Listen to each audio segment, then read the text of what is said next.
male survivors need to be uplifted a bit more than they are, because then they'll come forward and they'll understand that they can break their own cycles. Or who knows? Who knows? We haven't got to that point yet, because that's going to take a lot of money and a lot of community input to go backwards. And one thing in New Zealand at the moment, we've got a petition that when I last looked was at 18,000 signatures for your references not being good character references not being taken into account when you're at sentencing. So you're already being found guilty of the assault. Now we don't need your good character reference because you're not a good person. Yeah, so that gets removed.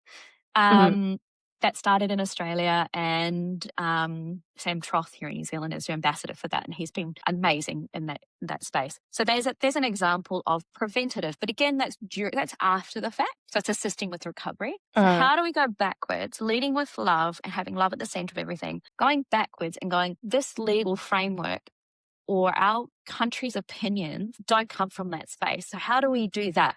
We do that together. No, and that's a difficult conversation to have, but it's not impossible. Just needs to start. So this conversation today that we've had is really important within that big framework. So I'm really very grateful that you came on board and gave context to the history of that